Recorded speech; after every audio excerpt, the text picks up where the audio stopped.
ముకుందం కన్నా 10 నెలలు పెద్ద సంపూర్ణ. అయినా సన్నగా పీలగా కొంచెం పొట్టిగా ఉండటం వల్ల ఆమె అతడి కన్నా కొంచెం చిన్నపిల్లలా కనబడుతుంది. ఆమె తండ్రి రామదాసు వస్తుతః బాగా ఉన్నవాడు. ఆ రోజుల్లోనే లక్షాధికారి. హరిజన యువతి రాగమ్మని ప్రేమించి పెళ్లి చేసుకున్నాడు. ఈ వివాహం వల్ల బంధువులకి స్నేహితులకి దూరమైనాడు. సంపూర్ణని రామదాసుకు అప్పగించి మొదటి కాన్పులోనే కన్నుమూసింది రాగమ్మ. తన రెండో పెళ్లికి సంపూర్ణ భవితవ్యానికి ముడిపడి ఉందని గ్రహించిన రామదాసు పునఃవివాహం చేసుకోలేదు. రాగమ్మ మరణించగానే సంపూర్ణని అనాథాశ్రమంలో చేర్చి తిరిగి పెళ్లి చేసుకోమని అతని బంధువులు స్నేహితులు పోరారు. వాళ్ళకి తనపై ప్రేమ లేదని, తన డబ్బునే ప్రేమిస్తున్నారని తెలుసుకున్నాడు. రాగమ్మ బంధువుల్లోని దారిద్ర్యం, నిరక్షరాస్యత, దైన్యం అతడిని ఎక్కువగా ఆరాటపరిచింది.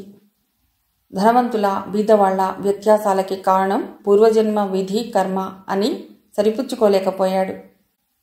జీవితంలో సంఘర్షణ అనివార్యమని విశ్వసించాడు. ప్రజా ఉద్యమాల కోసం తన ఆస్తిరంతా ధారపోశాడు.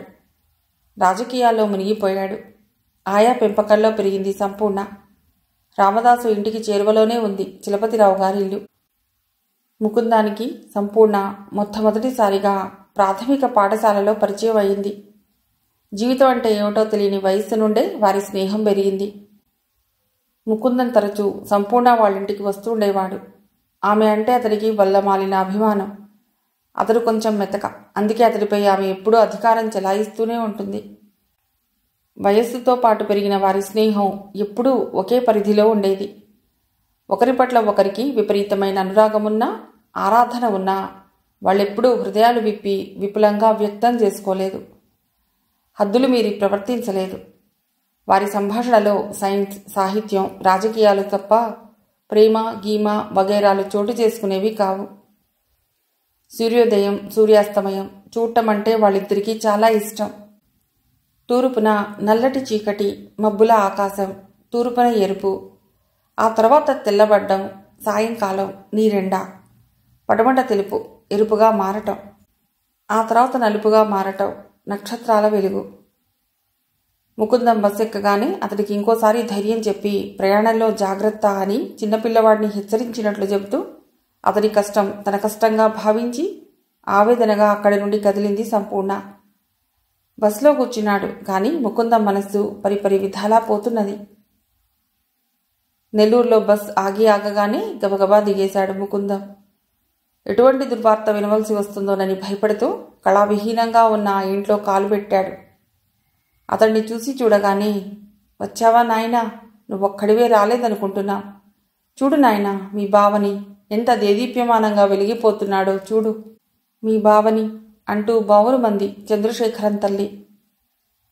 ఆ గదిలో మిడుకు మిడుకుమంటూ వెలుగుతున్న దీపాన్ని చూసి వణికిపోతూ, శోకతప్తులైన తన బంధువుల్ని చూసి, నిర్జీవంగా పడుకునున్న బావని చూసి కరెంట్ షాక్ తగిలినట్టు తూలిపోతూ గోడని ఆసరా చేసుకుని నిల్చుని బాబా అంటూ రోధించసాగాడు ముకుందం.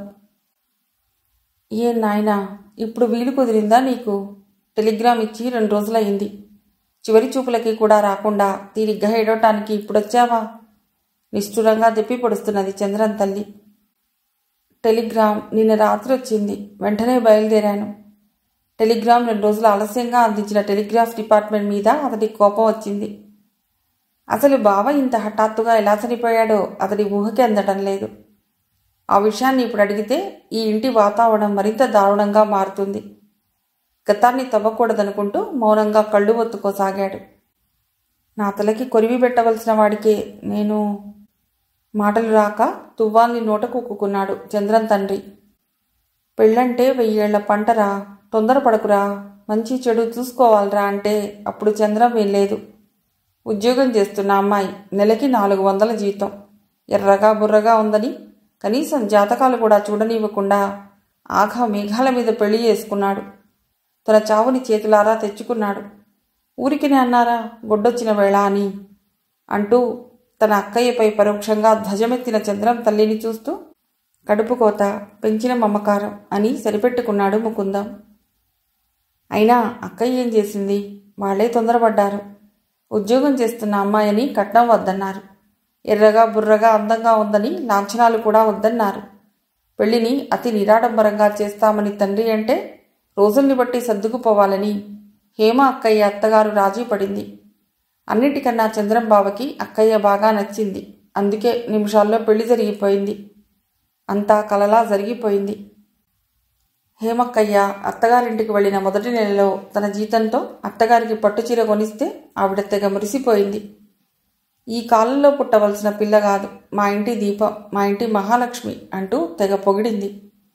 కానీ ఇప్పుడు ఆవిడే బావ ఆకస్మిక మరణానికి, అక్కయ్య అదృష్టానికి లంకె వేస్తున్నది. ఈ మనుషులు ఎంత విచిత్ర స్వభావులు!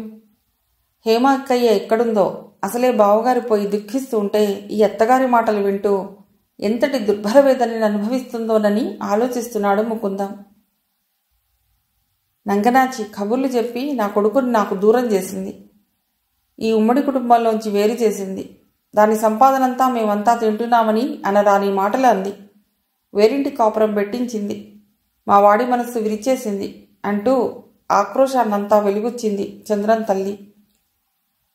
ఊరుకోదినా, ఇప్పుడెన్ని అనుకున్నా ఏం ప్రయోజనం? పోయిన మన చంద్రం రాడు కదా. ఏరి కోరి ఉద్యోగం చేస్తున్న అమ్మాయిని పెళ్లి చేసుకున్నాడు. అప్పుడు మేం పనికిరాని వాళ్ళమైపోయాం. మా అమ్మాయి మీకు నచ్చలేదు. అయ్యిందేదో అయిపోయింది. ఇక జరగవలసింది చూడండి అంటూ పుత్రవిహీనని ఎవరో ముత్తైదువ గడుసుదనంతో ఓదారుస్తున్నది. తన అక్కసంతా తీర్చుకుంటున్నది. ముకుందం వెన్నుపూసలో వణుకు బళ్ళంతా జరజరా పాకింది. హేమ అక్కయ్య తప్పు పని చేసిందని మైత్రేయి అన్నప్పుడు తానంతగా పట్టించుకోలేదు. హేమ అక్కయ్య రాసిన ఉత్తరంలోని విషయాలు తనని బాగా కలిచివేశాయి. ఉమ్మడి కుటుంబంలో తాను అనుభవిస్తున్న బాధల్ని యథాతథంగా వివరించింది ఉత్తరంలో. అవును, అక్కయ్య మాత్రం ఎవరితో చెప్పుకుంటుంది? అత్తమామలకి, తన భర్త తోబుట్టువులకి చేయవలసిన సేవలు సంగ్రహంగా చేసింది. ఇంట్లో వంట, పని, పాట చేస్తూ ఉద్యోగం చేయటం ఎంత కష్టమో వివరించింది. ఇవన్నీ ఒక ఎత్తు, అత్తగారి సూటి పోటీ మాటల్ని భరించడం ఒక ఎత్తని వాపోయింది. వేడినీళ్లకి చన్నీళ్లుగా నీ సంపాదన కలిసి వస్తుందని కట్నం లేకుండా పెళ్లి ఒప్పుకున్నాం గాని ఈ జీవితం నాది, ఈ జీతం నా మొగుడిది అంటే కుదరదు హేమ. ముందు వాడు మా అబ్బాయి, తర్వాత నీ మొగుడు. ఉమ్మడిగా ఉంటున్నప్పుడు అందరి అవసరాలు గమనంలోకి తీసుకుని ఖర్చు పెట్టాలి. అందరం కలిసి ఉండాలి, కలిసి తిరగాలి. మేం సెకండ్ షోకి పెడతామంటే కుదరదు. అందరం సినిమాలు చూడవలసిన వాళ్ళమే అని అత్తగారు అన్నప్పుడు తాను పడ్డ బాధని వ్యక్తపరిచింది అక్కయ్య. పగటివేళ చంద్రం బావతో ఒంటరిగా మంచి చెడ్డ మాట్లాడటానికి వీలు కుదరడం లేదని, రాత్రివేళ కొన్ని గంటలు మాత్రం ఏకాంతం లభిస్తున్నదని సిగ్గు విడిచి రాసిన హేమ అక్కయ్య మనస్సెంత క్షోభించిందో. అందుకే ఉమ్మడి కుటుంబం నుండి వేరుపడింది. చంద్రం బావతో వేరు కాపురం పెట్టింది. పెళ్లి చేసుకునేది కేవలం శారీరక వాంఛతో కాదు కదా. ముకుందం ఆలోచనలా ఆగే. ఇంకేం జరగాలొదినా, అంతా అయిపోయింది. అన్నయ్య ఏడని మా చంటాడడిగితే ఏం చెప్పనొదినా? నా గుండె తరుక్కుపోతున్నది. పగవాళ్లకైనా ఈ రంపపు కోత వద్దు, ఈ శిక్ష వద్దు. నా ఒళ్ళు జలదరిస్తున్నది. ట్రంక్ రోడ్డు మీద మా కోడలి పిల్ల ఠింగురంగా అని మొగుడిని వదిలి ముందుగా రోడ్ క్రాస్ చేసింది. ఆ రోడ్డుని దాటేసింది. మా పసివెధవ, మా చంద్రం 25 ఏళ్లు దాటినా అమ్మా ఆకలే అని అడగలేని మా చంద్రం ఆ దౌర్భాగ్యపు దరిద్రపు ముఖాన్ని చూస్తూ, మా ఇంటికి శనిలా దాపురించిన దాని అందాన్ని చూస్తూ రోడ్ని క్రాస్ చేయబోయి ఆ మాయదారి లారీని చూసుకోలేదు అంటూ ముక్కు చీదుతూ తన కొడుకు చావుకి కోడలే కారణమని చాలా లౌక్యంగా చెబుతున్నది చంద్రం తల్లి. విషయం అర్థమైంది ముకుందానికి. బావ లారీ యాక్సిడెంట్లో చనిపోయాడు. అతడికి ఏడుపుని ఆపుకోలేకపోయాడు. చిన్నపిల్లవాడిలా వలవలా ఏడ్చేశాడు. అంతలో రేఖామాత్రంగా హేమ అక్కయ్య కనబడగానే అక్కయ్యా అని బిగ్గరగా రోధిస్తూ లోపలి గదిలోకి వెళ్ళాడు. ఆ అక్క తమ్ముళ్ల రోదనని ఎవరూ పట్టించుకోవటం లేదు. ఎవరి ఏడ్పు వాళ్ళది, ప్రపంచంలో ఎవరి గోల వాళ్ళది. కొడుకు పోయాడని విలపించే ఆ దంపతులు కోడలికి వచ్చిన కష్టాన్ని నష్టాన్ని గుర్తించటం లేదు. ఆమె భవిష్యత్తు గురించి ఆలోచించటం లేదు. మావయ్య ఉన్నాడా అత్తయ్య అంటూ ఇంట్లోకి ప్రవేశిస్తున్న మేనకోడల్ని చూస్తూ, అదేమిటి అలా ఉన్నావు? ముకుందం నెల్లూరు నుండి వచ్చాడా? చంద్రానికి ఎలా ఉంది అంటూ ప్రశ్నల వర్షం కురిపిస్తూ కన్నీటి చారలతో బాగా మొహం ఉబ్బిపోయిన మైత్రేయిని చూస్తూ ఏదో కీడు శంకించింది సుందరమ్మ. ముకుందం ఉత్తరం రాశాడు. చంద్రం బావ మాకింక లేడత్తయ్యా. సజల నయనాలతో వృద్ధ కంఠంతో అంది మైత్రేయి. ఆ అంటూ ఒక్క క్షణం రాన్పడిపోయి, అసలేం జరిగిందే అంది సుందరమ్మ హీనస్వరంతో. లారీ యాక్సిడెంట్లో చంద్రంబావ చనిపోయాడు. అయ్యయ్యో, ఇదేం కర్మే బాబు, వాళ్ళ బతుకులేవో వాళ్ళు బతుకుతూ సంతోషంగా ఉన్నారంటే అంటూ నిల్చోలేక దుఃఖభారంతో నేల మీద చెతికిలపడింది. ఏం చేస్తాం అత్తయ్యా, మాకు రోజులు బాగుండలేదు. మా అప్ప చెల్లెళ్లలో హేమే అదృష్టవంతురాలనుకున్నాం, కానీ విధికి కన్నుగుట్టి దాని జీవితాన్ని సర్వనాశనం చేసింది అంటూ తాను కూర్చుంది మైత్రేయి కన్నీళ్లు తుడుచుకుంటూ. ఊరుకో తల్లి, ఊరుకో, అంతా మన కర్మ. ఈ జీవితాలు ఇలా వెళ్ళిపోవలసిందే, మన చేతుల్లో ఏం లేదు. అది సరేలే, చలపతన్నయ్య నెల్లూరు వెళ్ళాడా? ఆఫీస్ ఇన్స్పెక్షన్ ఉందిట అందామె ఆవేదనగా. తండ్రి బాధ్యతారహిత ప్రవర్తన గుర్తుకు రాగానే ఆమె కొంచెం ఉద్రేకపడింది. ఆఫీసు పనా వల్లకాడా? ఆ నర్సం ఏదో చెప్పు ఉంటుంది. అదే మీ కుటుంబాన్ని సర్వనాశనం చేస్తున్నది అంటూ చేతివేళ్లు విరిచింది సుందరమ్మ. మన బంగారం మంచిది కానప్పుడు ఇంకొకళ్ళని అనుకుని ఏం ప్రయోజనం అత్తయ్యా? నువ్విలా వెనకేసుకుని రావటం వల్లనే మీ నాన్న రోజు రోజుకి రెచ్చిపోతున్నాడు. నన్నేం చేయమంటావు అత్తయ్యా? మేం తిరగబడితే ప్రతి నెల ఇచ్చే 300 కూడా మా నాన్న ఇవ్వరు. అందుకే మౌనంగా ఉంటున్నాం. నువ్వు చెప్పేది నిజమే మైత్రేయి. ముకుందం చదువు పూర్తయ్యే వరకు మీ నాన్నతో సఖ్యతగా ఉంటేనే మంచిది అంది రాజీ ధోరణిలో సుందరమ్మ. ఆవిడ చాలాసార్లు చలపతిరావు గారితో నరసమ్మ విషయంలో ఘర్షణ పడింది. నరసమ్మని తిట్టింది, శాపనార్థాలు పెట్టింది. నువ్వు నా చెల్లెలివి కాబట్టి బతికిపోయావు, నరసమ్మని ఏమైనా అంటే నేను ఊరుకోనని నిష్కర్షగా చాలాసార్లు హెచ్చరించాడు చలపతిరావు. రేపు మనం హేమక్కయ్యని తీసుకురావాలి. నాన్న వెళ్ళనన్నారు. మావయ్య వెళితే బాగుంటుంది. మా ఇంటికి పెద్ద దిక్కు మావయ్యేగా. వదినా, మా నాన్న కోసం వచ్చావా? మా నాన్న మీ నాన్న ఒకే తాన్లో గుడ్డలు. బెంగళూరులో రేసెస్ ఉన్నాయని మా అమ్మ 4 జతల బంగారు గాజులు తీసుకెళ్లారు అంటూ లోపలి గదిలోంచి వచ్చింది శ్యామల. సోమేశ్వరరావు గారు ఎప్పుడూ ఇంట్లో ఉండరు. ఎప్పుడు చూసినా ఏదో ఒక జూదంలో మునిగి తేలుతూ ఉంటాడు. ఆయన ప్రీడర్ గుమాస్తాగా పనిచేస్తున్నాడు. పెద్దగా ఆస్తిపాస్తులున్నవాడు కాదు, కానీ ఆకాశమంత ఆశ ఉంది. బ్రాకెట్ ఆడి బిల్డింగ్లు కట్టాలని, గుర్రపందాల్లో గెలిచి వ్యాపారం చేయాలని, పేకాటాడి పొలాలు కొనాలని, లాటరీ టికెట్లతో లక్షాధికారి కావాలని దురాశ ఆయనకుంది. ఆయన అప్పులు చేస్తూ ఆస్తిని హారతి కర్పూరంలా తగలేయటం సుందరమ్మకి సుతరాము ఇష్టం లేదు. జూదం వాడి ఉన్న ఆస్తిని నాశనం చేస్తే శ్యామల పెళ్లెలా అవుతుందని భర్తని చాలాసార్లు నిలేసింది. ఈసారి గెలుపు నాదే అంటూ పేకాటలో కూర్చుని పరాభవంతో తిరిగి వచ్చేవారు. 2 అంకెల్లో పోయింది, జాకీ హుషారుగా లేడు అంటూ ఎప్పటికప్పుడు సర్ది చెప్పేవాడు. సుందరమ్మ ఎప్పుడైనా నోరు జారితే ఆయన చేతికి పని తగిలేది. అందుకే మౌనంగా ఉండటం అలవాటు చేసుకుంది. వారి ఏకైక సంతానమే శ్యామల. ఆమెని ముకుందానికి ఇవ్వాలని వాళ్లకుంది. మావయ్య ఎప్పుడొస్తాడు శ్యామల? మా నాన్న మీద ఆశ పెట్టుకోకు మైత్రేయి అంటూ ఒక క్షణమాగి, అమ్మా నువ్వు వెళ్ళమ్మా, బావ ఒక్కడే నెల్లూరులో ఉన్నాడు. బావకి మంచి చెడ్డా తెలీదు. పెద్దదానివి, నువ్వు వెళ్తే బాగుంటుంది. హేమ వట్టి మనిషి కూడా కాదు అంటూ తల్లికి నచ్చచెప్పసాగింది శ్యామల. అటువంటి కష్ట సమయాల్లో ముకుందానికి ఎవరో ఒకరు తోడు ఉండాలని ఆమె తాపత్రయం. బావంటే వల్ల మాలిన అభిమానం ఆమెకి. ఆ రోజు అమావాస్య. ఆ అమావాస్య చీకటిని చిన్న భిన్నం చేయాలని, ఆకాశాన్ని అందుకోవాలని సముద్ర కెరటాలు ఉధృతంగా ఎగిసిపడుతున్నాయి. సముద్రపు ఒడ్డు మీద ఇసుకపై అహల్య దొర్లుతున్నది, పరిగెడుతున్నది. ఆమెను అందుకోవాలని ఓ బలాఢ్యుడు తన ఉక్కు శరీరంతో పరిగెత్తలేక అలసిపోతున్నాడు. ఆమె అందటం లేదు. అతడి ఓటమిని చూసి విరగబడి నవ్వుతూ కవ్విస్తున్నది. అంతలో ఎక్కడి నుండొచ్చాడో తెలీదు, ఒక నరరూప రాక్షసుడు సుడిగాలిలా వచ్చాడు. చాలా భయంకరంగా ఉన్నాడు. కానీ అహల్య చెలించలేదు. మొదట్లో అతడికి కూడా ఆమె అందలేదు. చివరికి ఆమె ఓడిపోయింది. ఆ రాక్షసులిద్దరూ ఆమెపై విజృంభించారు. వాళ్ళిద్దరి మధ్య ఆమె నలిగిపోతున్నది. కెవ్వున కేకవేసి మంచం మీద కూర్చుంది అహల్య. ఆ గదిలో దేదీప్యమానంగా లైటు వెలుగుతుంది. పీడకల వచ్చిందా? సత్యమూర్తి కనబడ్డాడా? అన్నాడు పరమాత్ముడు మొహం మీది దుప్పటిని తీస్తూ. అవును, కాదు ఏమీ చెప్పలేక తనకి వచ్చిన కలని తలుచుకుని భయపడసాగింది అహల్య. యూ సిలీ గర్ల్, కమాన్ అంటూ ఆమెని తన పరిష్వంగంలోకి తీసుకుని గాఢంగా చుంబించాడు. అతడి స్పర్శతో ఒళ్ళు జలధరించగా అరమోడ్పు కనులతో అతడి వంకే చూస్తూ ఆలోచించసాగింది అహల్య. తనలోని ఆవేశం గత 24 గంటల్లో చప్పగా చల్లారిపోయింది. ఎప్పుడు చూసినా ఆఫీస్ కాగితాలు, క్యాంపులు, డబ్బు సంపాదనలో మునిగిపోయిన సత్యమూర్తి తనని ఎప్పుడైనా ఈ అమృతపు ఆనందపు అంచుల దాకా తీసుకెళ్లాడా? ఎంతటి తీయటి అనుభవం, జీవితాంతం గుర్తుంచుకునే మధుర క్షణాలు. జీవితం ఇంతేలే అనుకుని ముక్కు జీదుకుంటూ, పట్టుచీరలు కట్టుకుంటూ, పిల్లల్ని కంటూ సత్యమూర్తితో రాజీ పడితే ఈ నిష, ఈ ఆనందం తనకి దక్కేవా? ఇంటి ఖర్చులకి, తిలకం సీసాలకి డబ్బిచ్చినంత మాత్రాన మూర్తి తనని సుఖపెడుతున్నాడనుకోవటం కేవలం భ్రమ.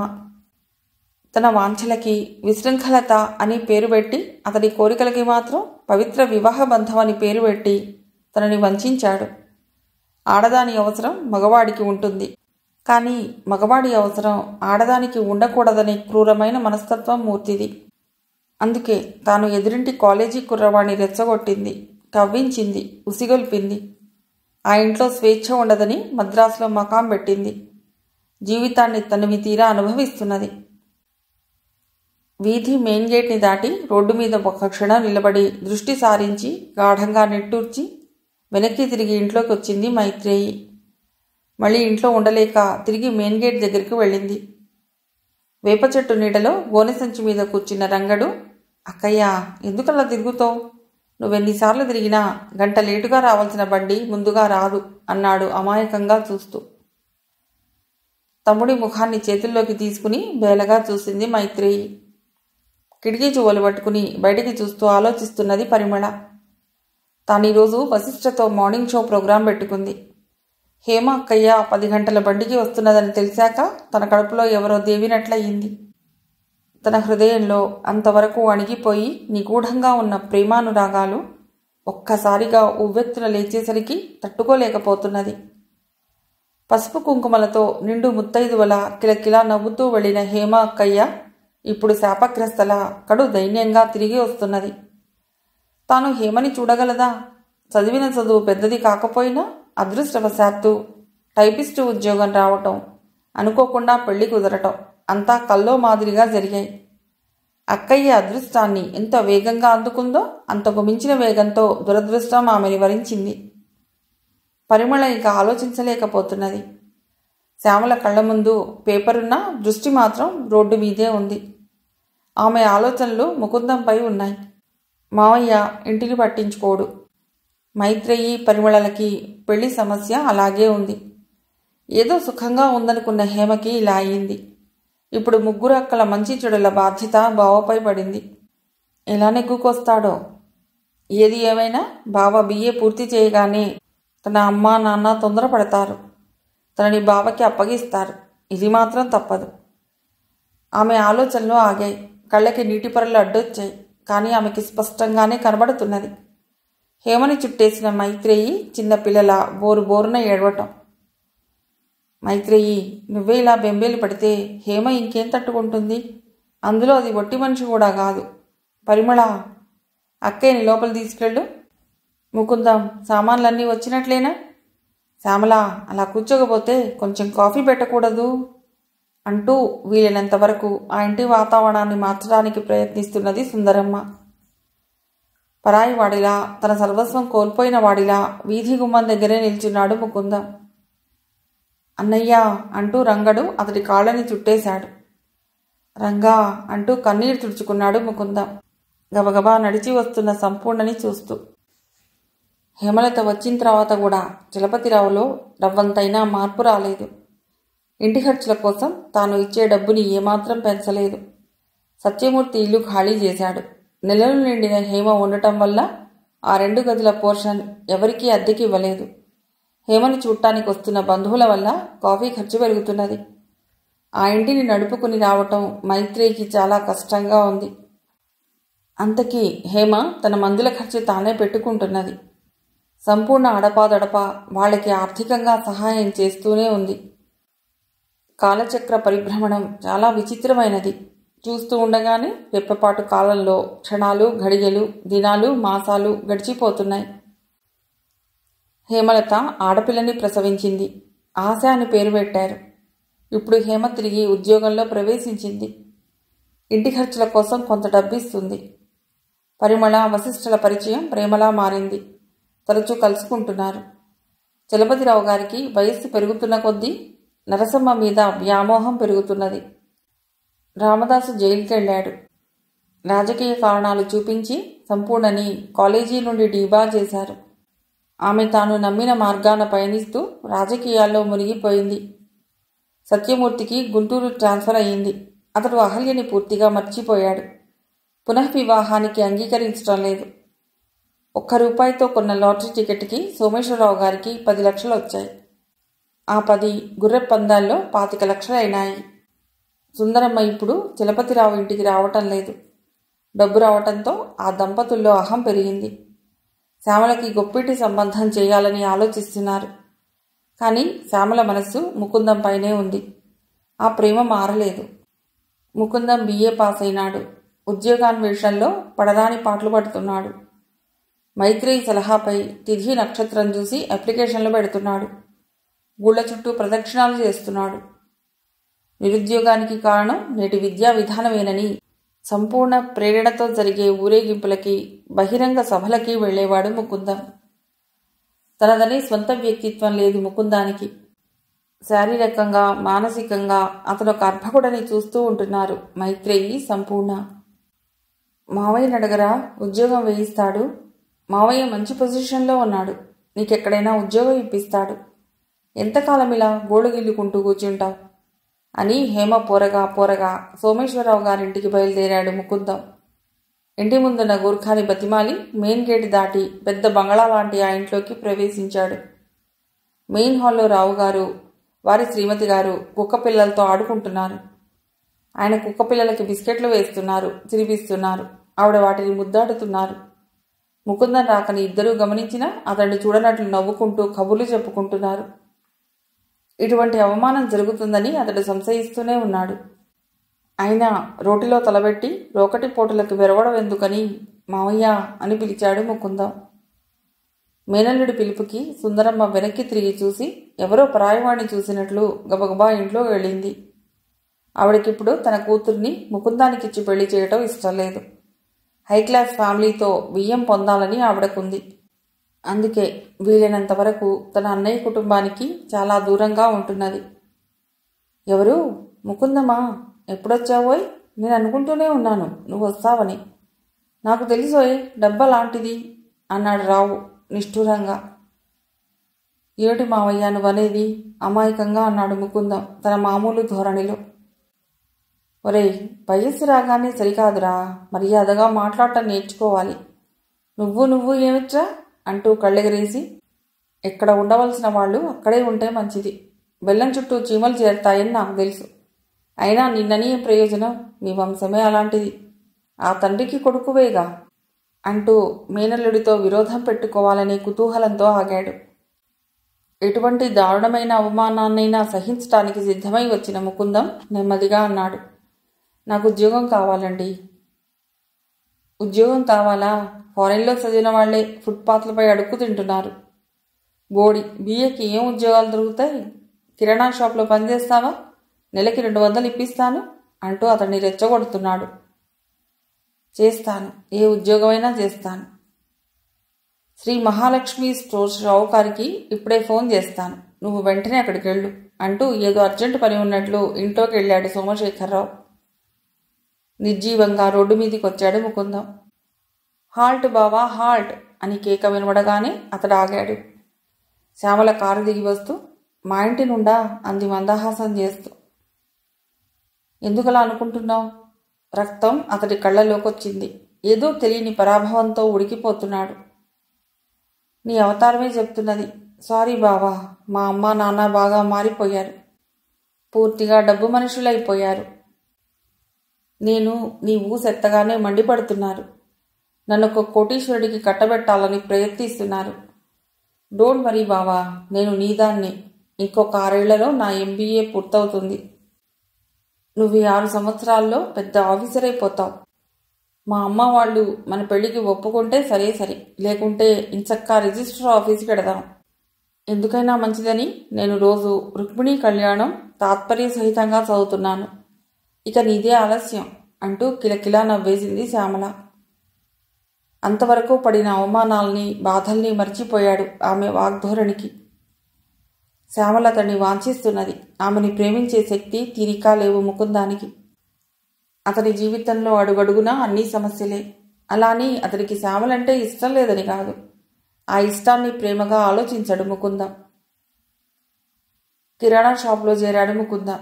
బొంబాయి నుండి వచ్చిన పాల డబ్బాల పార్సిల్స్ తీసుకురావటానికి ఆ రోజు సాయంకాలం ట్రాన్స్పోర్ట్ కంపెనీకి బయలుదేరాడు. జీవోత్సవంలా రోడ్డు మీద నడుస్తున్నాడు. ఏ ముకుందం అని కేక వినబడగానే ఆగాడు. సంపూర్ణ రిక్షా దిగి గబగబా అతడి దగ్గరికి వస్తూ, అంతా క్షేమమేనా? ఎక్కడికి వెళుతున్నావు? మీ ఇంటికే బయలుదేరాను. నీకు ఉద్యోగం వచ్చిందా? మైత్రేయికి పెళ్ళయిందా? పరిమళ ఏం చేస్తోంది? హేమ ఎక్కడుంది? రంగడు ఏం చదువుతున్నాడు? మీ నాన్నగారు మారారా అంటూ గుక్క తిప్పుకోకుండా ప్రశ్నించింది సంపూర్ణ. ఆ ఆకస్మిక దాడికి ఆశ్చర్యపోతూ, నువ్వా సంపూర్ణ? బావున్నావా? ఎక్కడ ఉంటున్నావు అంటూ ఎదురు ప్రశ్నలు వేశాడు ముకుంద. నడి రోడ్డు మీద మనం ఇలా మాట్లాడుకుంటే చాలా ప్రమాదం. అలా పార్క్లోకి వెడదాం పద అందామే రోడ్డు మీద జనాన్ని తేరిపార చూస్తూ. ఇద్దరూ పార్క్లో ఓ మూల కూర్చున్నారు. ఇక చెప్పు నీ కథ. నిన్ను చూసి 3 సంవత్సరాలైంది అంది సంపూర్ణ వాత్సల్యపూర్వకంగా చూస్తూ. కిరాణా షాప్లో పనిచేస్తున్నాను. నువ్వెక్కడుంటున్నావు సంపూర్ణ? ఏం చేస్తున్నావు? సారీ, నా గురించి నేనేమీ చెప్పలేను. ప్రస్తుతం రాజకీయాల్లో మునిగి తేలుతున్నాను. సంపూర్ణ, కావాలని ఎందుకు కష్టాలు కొని తెచ్చుకుంటావు? ప్రేమపూర్వకంగా ఆమె వంక చూస్తూ అన్నాడు. ఇవి కష్టాలు కావు, నా కర్తవ్యం అంతే. సాయంకాలపు ఎండలో ఆమె మొహం ఉజ్వలంగా వెలుగుతున్నది. ఎందుకిలా జీవితంతో రాజీ పడతావు ముకుందం?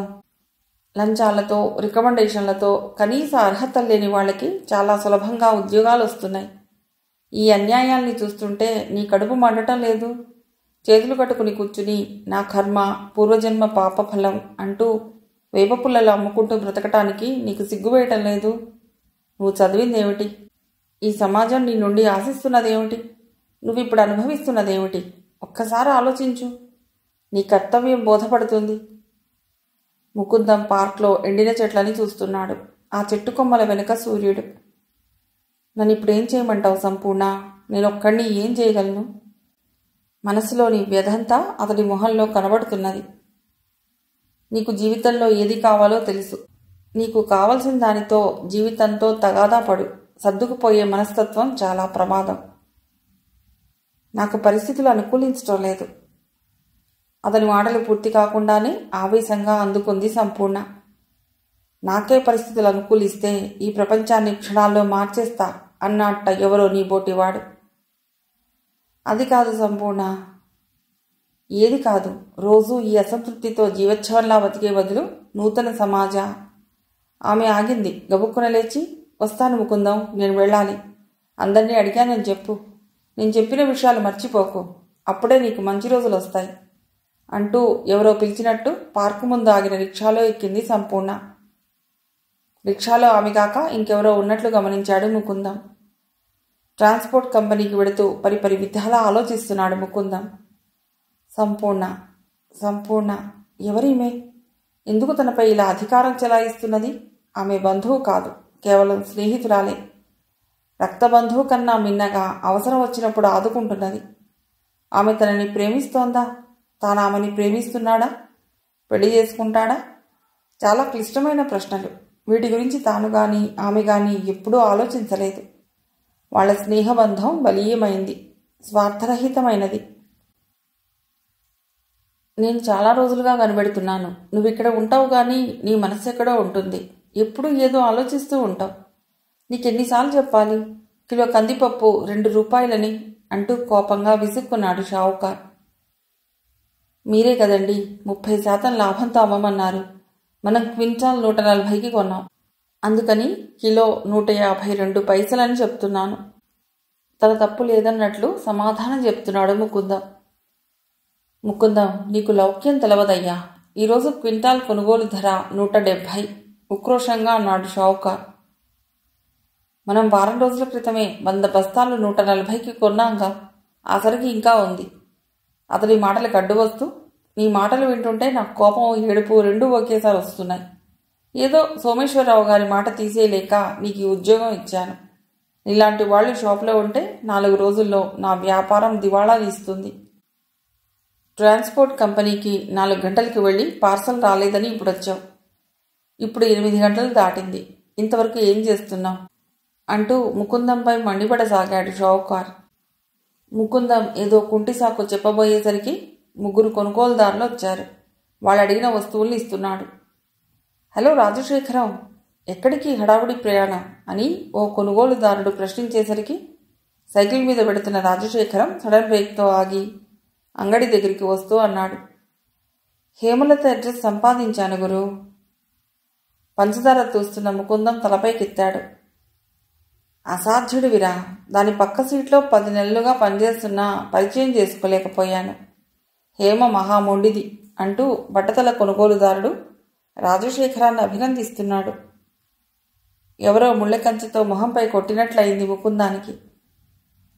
అదేం పత్తిత్తు కాదు, కాలేజీ లెక్చరర్ ఆంజనేయులు వెంట తిరుగుతోంది. ఎవరు? ఆ పిలక శాస్త్రులా? వాడంతటి రసికుడా? తెలుగు పండితుడుగా ఆ మాత్రం రసికత్వం ఉంటుంది. Young beautiful widow. ఒంటరిగా ఎంతకాలం ఉంటుంది? ఉప్పు కారం తినటం లేదు. ముకుందం యాంత్రికంగా పనిచేస్తున్నాడు. అతడికి ఒళ్ళంతా సూదులతో గుచ్చుతున్నట్లుగా ఉంది. ఇంతకీ దాన్ని అడ్రస్ చెప్పావు కాదు గురు. అసలు అది మన దారిలోకి వస్తుందా? రాకేం చేస్తుంది గురు. ఆ ముసలాడికి లొంగినది మనకి లొంగదా అన్నాడు గర్వంగా రాజశేఖరం. ఇంతకీ అడ్రస్ చెప్పావు కాదు. బట్టతల వాడి తొందర, తలమాసిన వాడి ఆదుర్ద. ఛాదస్సుల వారి అగ్రహారం, రామాలయం సందు 10వ నంబర్ పెంకుటీలు. రాజశేఖరం మాటలు పూర్తి కాలేదు. తాను కడుతున్న 2 కిలోల పప్పు పొట్లంతో అతడి నెత్తి మీద బలంగా కొట్టాడు ముకుందం. కారాన్ని బట్టతల వాడి మొహంపై చల్లాడు. నూనె సీసాన్ని తలనేసిన వాడి తలపై వంపేశాడు. అంగడిలో వస్తువులు చేతికందినవి అందినట్లు కొనుగోలుదారులపై విసిరివేయసాగాడు. ముకుందం, ముకుందం, ఏమైంది అంటూ ఊడిపోతున్న పంచని సరిచేసుకుంటూ ముకుందాన్ని గట్టిగా పట్టుకున్నాడు షావుకారు.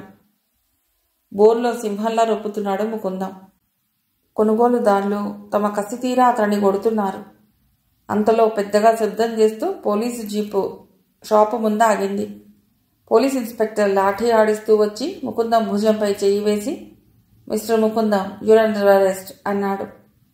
ఇన్స్పెక్టర్ అంటూ ఆశ్చర్యపోయాడు ముకుందం. షావుకారు, కొనుగోలుదారులు బొమ్మల్లా నిల్చున్నారు. ముకుందం ఎక్కిన తర్వాత పోలీస్ జీప్ కదిలింది. అక్కయ్య, అక్కయ్య, అన్నయ్యని పోలీసులు అరెస్ట్ చేశారు. ఆదుర్దాగా అరుస్తూ ఇంట్లోకి ప్రవేశించాడు రంగడు.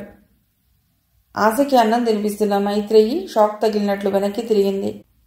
నిజం అక్కయ్య, అన్నయ్య జైలుకి వెళ్ళాడు. బోవర్మంటూ మైత్రేయి కాళ్ళని చుట్టేశాడు. నిర్జీవంగా చీకట్లోకి చూస్తూ తమ్ముడి జుత్తు ప్రేమగా నిమురుతూ వాడి తల పైకెత్తి పిచ్చిగా చూడసాగింది. ఆ చూపులో నిజంగానా రంగా అనే ప్రశ్న ఉంది. మరే మరే గోవిందరావు గారట, ఆఫీసరట. ఆయన చంపటానికి అన్నయ్య ప్రయత్నించాట, హత్య చేశాట. అందరూ రకరకాలుగా అనుకుంటున్నారు. మాటల్ని ఒత్తి ఒత్తి పలికి వెక్కి వెక్కి ఏడవసాగాడు. ఆమె తలపై పిడుగుబడినట్లయింది. మొదలు నరికిన చెట్టులా ఆమె కూలిపోయింది. ఆశ, రంగడు బిగ్గరగా ఏడుస్తున్నారు. ఆ గదిలో అంతవరకు వెలుగుతున్న చిన్న హరికేన్ లాంతరు ఆయుష్ మూడిన దానివల్లే గుప్పు గుప్పుమని ఒక్కసారిగా ఎగిరి మండి ఆరిపోయింది. ఇది ఇలా వల్లకాడా? మైత్రేయి, ఎక్కడున్నావే? ఆశ, ఎడవకమ్మా, వస్తున్నాను అంటూ అప్పుడే వచ్చిన హేమలత వీధి గుమ్మం దగ్గర చెప్పులు విడిచి గబగబా ఆ చీకటి గదిలో ప్రవేశించి మంచుగడ్డలా ఉన్న మైత్రేయిని రాసుకుంటూ తన కూతుర్ని ఎత్తుకుంది. తల్లి ఎత్తుకున్నా ఇంకా గుక్క తిప్పుకోకుండా ఏడుస్తూనే ఉంది ఆశ. నేను చచ్చిపోయానే పిచ్చి తల్లి, నేను చచ్చిపోయానే. ఎంతసేపటి నుండి ఏడుస్తున్నావమ్మా? నిన్ను పట్టించుకునే వాళ్లే లేరు అంటూ ఆశని బుజ్జగిస్తూ వరండాలోకి వచ్చింది హేమలత. అక్కడ మున్సిపల్ దీపపు కాంతి కొద్దిగా పడుతున్నది. మైత్రేయి, ఎందుకే అలా ఉన్నావు? అరే రంగా, ఏడు పాపరా, వినలేక చస్తున్నాను. అయినా ఎవరు చచ్చారని ఆ రాగాలాపాలు అంటూ విసుక్కుంది. హేమక్కయ్య, మరే మరే రంగడి గొంతు పెగలటం లేదు. మైత్రేయి, ముందా లైట్ వెలిగించు, ఇది అసలు మనుషులుండే కొంపలా ఉందా అంటూ కూతుర్ని మంచం మీద పడుకోబెట్టి నిద్రపుచ్చసాగింది. అది కాదక్కయ్యా, అన్నయ్యని జైల్లో పెట్టారు. లైట్ వెలిగించిన మైత్రేయి చీర కొంగుని నోట్లో కుక్కుకుంది. ఏడు పాపరా రంగా, నేనెప్పుడూ అనుకున్నాను ఇటువంటిదేదో జరుగుతుందని అంది తేలిగ్గా హేమలత. చీకటి వెలుగుల్లో హేమ అక్కయ్య ముఖభంగిమల్ని చదవలేకపోయింది మైత్రేయి. అవునే, చదువుకున్నాడు, ఏం ప్రయోజనం? బుద్ధి జ్ఞానం లేకపోతే ఎలా? వియత్నాం గురించి ఉపన్యాసాలు చెప్తే ఉద్యోగాలు వస్తాయా? అయ్యా బాబు అంటూ ఎవరి కాళ్ళైనా పట్టుకోవాలి గాని కాకడాల ఊరేగింపుతో ఉద్యోగాలు వస్తాయా? మైత్రేయికి మౌనమే శరణ్యమైంది.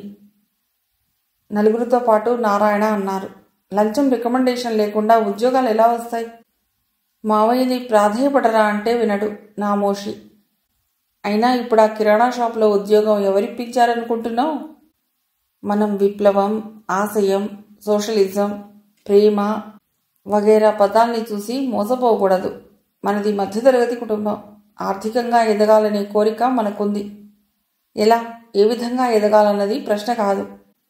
ఏదో విధంగా ఎదగాలి, అదే మన జీవితాశయం. అవన్నీ ఇప్పుడెందుకు అక్కయ్యా?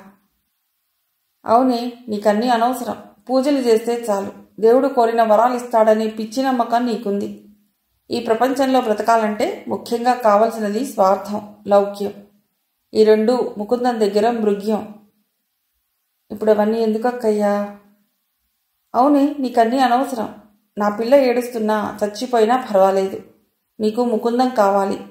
తన్ను తాను రక్షించుకోలేని తమ్ముడు కావాలి. అందుకే నేను ఇంట్లో ఉండదలుచుకోలేదు. అక్కయ్యా, వృద్ధమైంది మైత్రేయి కంఠం. అవునే, నేను బాగా ఆలోచించుకునే ఈ నిర్ణయానికి వచ్చాను. ఆంజనేయులన్నయ్య ఇల్లు చూశాడు. రేపే నేను ఆశ ఆ ఇంట్లోకి వెడతాం. ఆశ కోసం ఆయన్ని కూడా మాట్లాడాడన్నయ్య. ఆంజనేయులు వాళ్ళకి కజిన్ బ్రదర్ అవుతాడు. అక్కయ్యా, ఈ పరిస్థితిలో వెడతావా?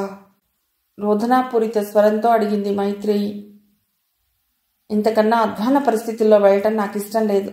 అయినా నేను పరాయిదాన్ని. మీ బావే బతుకుంటే నేను ఇక్కడ ఉండేదాన్నా? ఆ మహారాజు వెళ్ళిపోయాడు. ఈ ఆశే నా జీవితపు ఆశ. మనింటి వాతావరణంలో ఆశ పెరిగితే ఎలా తయారవుతుందో ఆలోచించు మైత్రేయి. నాన్న ఇంటికి ఎప్పుడొస్తాడో ఎవరికీ తెలియదు. బాధ్యత లేని మనిషి. పరిమళకి షికార్లు ఎక్కువైనాయి. దాన్ని దండించే స్థితిలో మనం లేము. నీకు పూజలు తప్ప వేరే లోకం లేదు. ముకుందానికి స్థిరమైన వ్యక్తిత్వం లేదు. గాలిలో గడ్డిపోచ. హేమలత ఇంకా ఏదో అంటూనే ఉంది. ముకుందం అరెస్ట్ అయినట్లు తెలిసిన దగ్గర నుండి ఏం చేయాలో పాలుపోవటం లేదు మైత్రేయికి. హేమలతని సలహా అడిగే ధైర్యం ఆమెకి లేదు. ఒంటరిగా పోలీస్ స్టేషన్కి వెళ్ళినా ప్రయోజనం ఉండదు.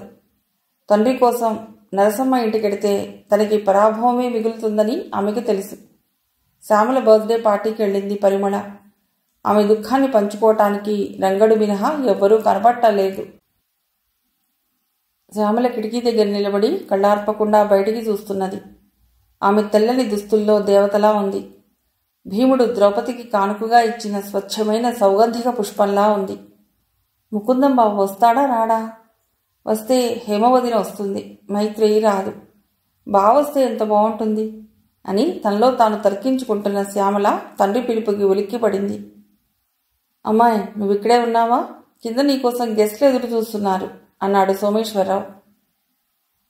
నేను మేడ దిగలేను నాన్న, కిందికి రాలేను. అయితే నీ బర్త్డే పార్టీ మేడ మీదే అరేంజ్ చేయిస్తాను.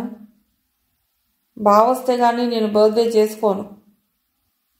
ఆ గుమాస్తా పీనుగని ఇంకా మర్చిపోలేదు బావుట బావ అంటూ పళ్ళు కొరికి, బావ సంగతి తర్వాత ఆలోచిద్దాం, ముందు కిందికి రా, నీకోసం అందరూ వెయిట్ చేస్తున్నారు. బావ రాకపోతే నేను బర్త్డే పార్టీని క్యాన్సిల్ చేస్తాను అంటూ మంకు పట్టు పట్టింది. కూతురికి నచ్చ చెప్పడానికి ప్రయత్నిస్తున్నారు సోమేశ్వరరావు. అంతలో ఏమండోయ్ మిమ్మల్ని, ఒక్కసారి ఇలా రండి అని కేక వేసింది సుందరమ్మ. ఆమె దగ్గరికి వెళ్ళాడు రావు. ఇద్దరూ గుసగుసలాడుకోసాగారు. వాళ్ల సంభాషణకి అంతరాయం కలిగిస్తూ ఫోన్ గడగడమని మోగింది. విసుగ్గా రిసీవర్ అందుకుంది. అవతల కంఠాన్ని గుర్తుపట్టి, నేనే శ్యామలని మాట్లాడుతున్నాను అంది. వెరీ వెరీ సారీ శ్యామల, ముకుందాన్ని పోలీసులు అరెస్ట్ చేశారు. Is it? నువ్వు చూసావా రేణుక? కలవరపడుతూ ప్రశ్నించింది శ్యామల. నీ ఫ్రెండ్ ఎప్పుడూ అబద్ధం చెప్పదు. నేను షాపింగ్ నుండి తిరిగి వస్తూ చూశాను. ఆ షాప్ యజమానిని వాకప్ చేసి విషయమంతా తెలుసుకున్నాను. ఎవరో గోవిందరావు గారట, ఆఫీసరట. ఆయన్ని హత్య చేయడానికి ముకుందం ప్రయత్నించాట. Very sorry Shyamala. ఇంకా ఏదో చెబుతూనే ఉంది రేణుక. నిర్జీవంగా ఫోన్ పెట్టేసింది శ్యామల. ఎవరు ఫోన్ చేశారే అంటూ కూతురు దగ్గరికి వచ్చింది సుందరమ్మ. కాంతి విహీనమైన కళ్ళతో తల్లిని చూస్తూ హీనస్వరంతో అంది. ముకుందాన్ని పోలీసులు అరెస్ట్ చేశారట. అంతేగదా, పారిపోవటం చేతగాని వాడు హత్య ఎందుకు చేశాడు? చేతగాని చవట. వాడు నా అన్న కొడుకని చెప్పుకోవటానికే నాకు నామర్దాగా ఉంది. అమ్మా, నీకు ఈ విషయం తెలుసా? ఇప్పుడే రంగడొచ్చాడు అంటూ నోరు సారింది. వాడిప్పుడు ఎక్కడున్నాడు? మన కారులోనే వాడి ఇంటికి పంపించేశాను. అమ్మా, నువ్వెంత అందంగా అబద్ధాలు చెప్తావమ్మా. ఎన్ని అబద్ధాలు చెప్పినా, ఏం చేసినా అంతా నీకోసమే శ్యామల. ముకుందానికి జీవించడం చేత కాదు. వాడిని మర్చిపో శ్యామల. ఎలా మర్చిపోగలనమ్మా? ఎలా జీవించాలో బావకి తెలుసు. జీవిత నిర్వచనాలకి యథార్థ జీవితానికి సమన్వయం చేసుకోలేకపోతున్నాడు. ఓడిపోతున్నాడు. I pity him. మనుషులకి జాలి ఉండవలసిందే, కానీ అది అభిమానంగా, ప్రేమగా మారకూడదు. అందుకే నేను వాళ్ళకి దూరంగా ఉంటున్నాను. వాళ్ళంటే నాకు అపరిమితమైన జాలి, దయ ఉన్నాయి. అవి ప్రేమగా, అభిమానంగా మారతాయని వాళ్ళకి దూరంగా ఉంటున్నాను. తల్లి హితబోధ శ్యామల తలకెక్కటం లేదు. మూగగా రోధిస్తున్నది. మిగిలిన కథ తర్వాతి భాగంలో.